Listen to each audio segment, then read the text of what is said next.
this video we will discuss generator sizing and its relationship to an automatic transfer switch in a residential setting.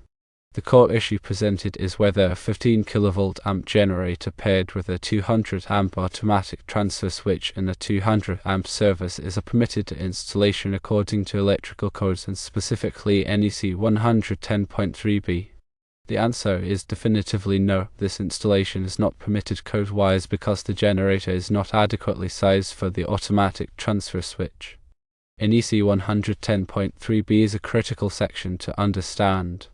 It mandates that installed equipment, in this case the generator, be used or installed in accordance with any instructions included in the listing or labeling. This means the generator must be sized appropriately for the automatic transfer switch and the potential load it will serve. In the described scenario, a 15 kV amp generator is connected to a 200 amp automatic transfer switch. The problem here is a mismatch in capacity. A 200 amp service at 120/240 volts implies a significantly higher potential load than a 15 kV amp generator can handle. To fully understand the implications of this mismatch, we need to delve into how generator sizing is determined. The appropriate size of a generator hinges on the anticipated load demand of the house it's intended to supply. This load demand is calculated by summing up the wattage of all the appliances and lights that could realistically be used simultaneously. This is not simply adding up the nameplate ratings of every device in the house. Instead, it requires a more nuanced approach accounting for demand factors and diversity factors. Demand factors recognize that not all loads will operate at their maximum rating concurrently.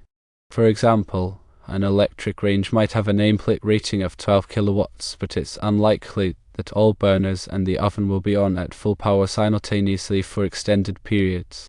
Diversity factors consider that in a multi-appliance installation not all appliances will be operating at the same time. For example, the washing machine and dishwasher are unlikely to run at the same time. To accurately calculate the load demand, one needs to create a load calculation worksheet. This worksheet typically includes the following. First, the general lighting load, which is calculated based on the square footage of the dwelling.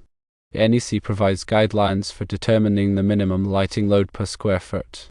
Secondly, small appliance branch circuits, which are required for kitchen and dining areas.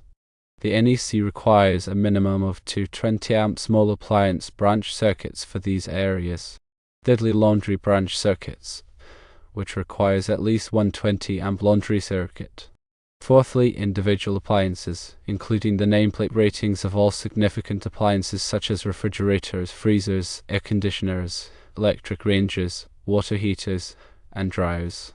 Fifthly, heating and cooling equipment, including the nameplate ratings of air conditioners, heat pumps, and electric heating systems. Sixthly, electric vehicle chargers, including the charging current and voltage of any electric vehicle chargers. Once all these loads are identified, they are adjusted using appropriate demand factors as permitted by the NEC. For example, the NEC allows for demand factors to be applied to electric ranges, clothes dryers, and heating and cooling equipment. After applying the demand factors, the total calculated load represents the estimated maximum demand that the generator will need to supply. The generator must be sized to handle this calculated load with some margin for future expansion. Now let's consider the 15 kV amp generator in question. A 15 kV amp generator can supply approximately 62.5 amps at 240 volts or 125 amps at 120 volts, calculated as follows: kilovolt amps times 1000 divided by voltage. Given that the automatic transfer switch is rated for 200 amps and the service is also 200 amps, it is highly probable that the calculated load demand of the house will exceed the capacity of the 15 kV amp generator. The automatic transfer switch is designed to handle the full capacity of the service, and therefore the generator must be capable of supplying a similar level of power. Installing an undersized generator can lead to several problems. Firstly, overloading the generator, which can damage the generator and shorten its lifespan. Overloading occurs when the generator is forced to supply more power than it is designed to handle, leading to overheating and potential failure of its components. Secondly, voltage drops, which can cause appliances to malfunction or not operate at all. When the generator is overloaded, the voltage it supplies can drop significantly. This low voltage can prevent appliances from starting or cause them to operate erratically. Thirdly, frequency instability, which can damage sensitive electronic equipment. Generators are designed to maintain a stable output frequency, typically 60 Hz in North America.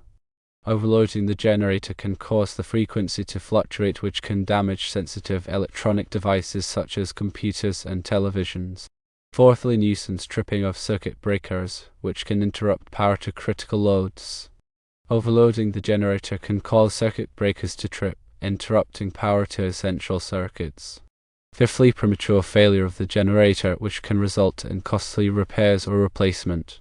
Repeated overloading can significantly reduce the lifespan of the generator, leading to premature failure of its components. To correct this situation, the generator must be replaced with one that is appropriately sized for the load demand of the house. The load calculation should be performed by a qualified electrician or engineer who is familiar with the NEC requirements.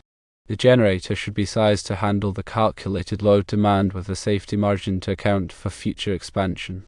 In addition to the generator size, it's also important to consider the generator's fuel source and runtime.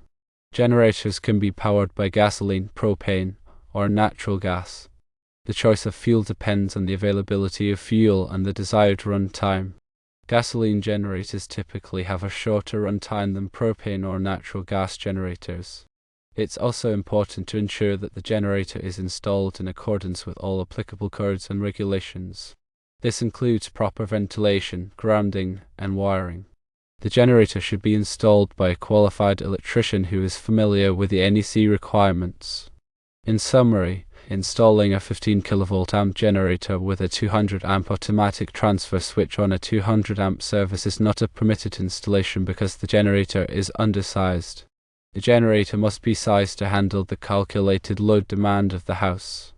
A load calculation should be performed by a qualified electrician or engineer to determine the appropriate generator size.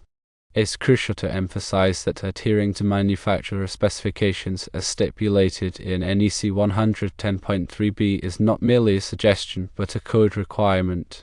Failing to comply can not only void warranties but also create unsafe conditions. In this case, the generator's documentation would likely specify the maximum load it can handle, and it's highly improbable that a 15 kV amp generator would be rated for use with a full 200 amp load. Let's consider some additional factors that play into generator sizing. Firstly, motor starting requirements. Motors, such as those found in air conditioners, refrigerators, and well pumps, require a significant surge of power when starting. The generator must be able to handle this inrush current without stalling or experiencing a significant voltage drop. Generator manufacturers typically specify a surge capacity rating which indicates the amount of inrush current the generator can handle. Secondly, altitude. At higher altitudes, the air is thinner, which can reduce the generator's power output. If the generator is installed at a high altitude, it may be necessary to derate its capacity. Generator manufacturers typically provide derating factors for different altitudes. Thirdly, ambient temperature. High ambient temperatures can also reduce the generator's power output. Generator manufacturers typically provide derating factors for different temperatures. Fourthly, maintenance.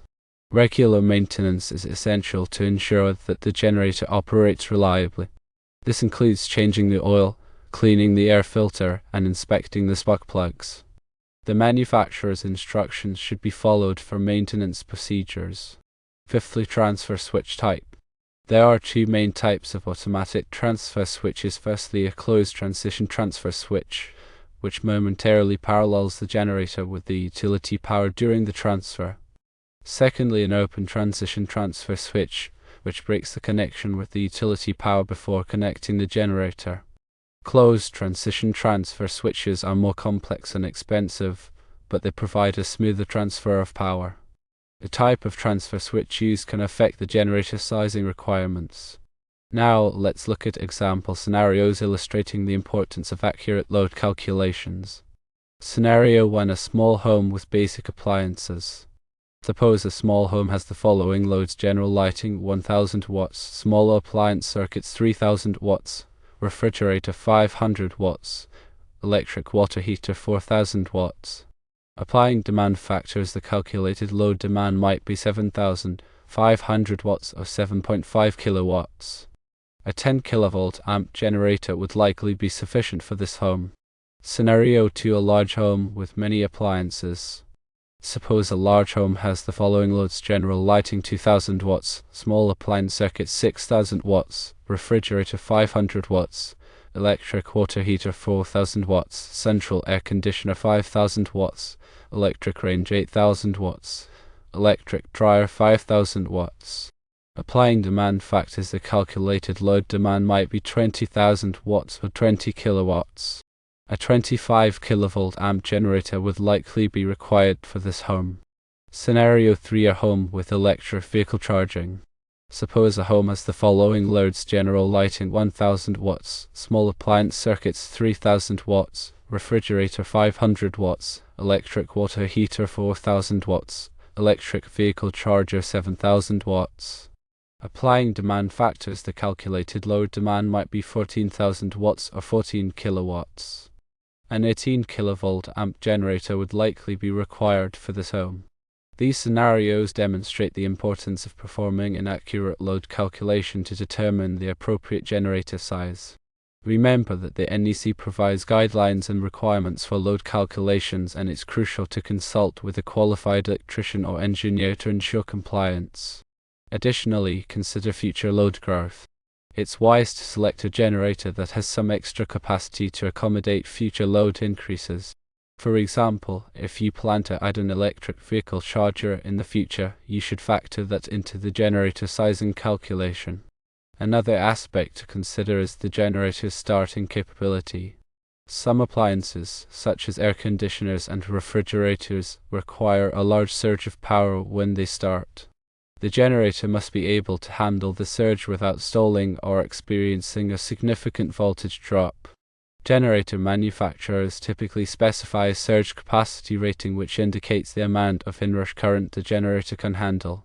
Finally, it's important to emphasize the importance of professional installation. A generator should be installed by a qualified electrician who is familiar with the NEC requirements and local codes. This will ensure that the generator is installed safely and correctly, and that it will operate reliably when needed. The installation should include proper grounding, ventilation, and wiring. In addition to the generator itself, the automatic transfer switch must also be installed correctly. The transfer switch should be rated for the full capacity of the service, and it should be installed in accordance with the manufacturer's instructions. Improper installation of the transfer switch can create a safety hazard and can prevent the generator from operating properly. To reiterate, the situation with the 15 kilovolt amp generator and the 200 amp transfer switch is a clear violation of electrical codes and sound engineering practice. The generator is simply not capable of supplying the power that the transfer switch is designed to handle. This can lead to a variety of problems, including generator overload, voltage drops, frequency instability, and premature generator failure. To correct this situation, a larger generator must be installed. The size of the generator should be determined by performing an accurate load calculation. The load calculation should take into account all of the appliances and lights that will be used at the same time, as well as any future load growth. The generator should be installed by a qualified electrician who is familiar with the NEC requirements and local codes. By following these steps, you can ensure that your generator system is safe, reliable, and code compliant. Remember that standby generators are critical pieces of equipment that can provide essential power during emergencies. It's important to invest in a properly sized and installed generator to ensure that it will perform reliably when you need it most. Also, do not forget to change the oil, filters, and perform all other regularly scheduled and preventative maintenance on schedule as instructed by the generator manufacturer. In conclusion, the described installation is not permitted. A generator must be properly sized to meet the demands placed upon it through a proper load calculation based upon NEC requirement.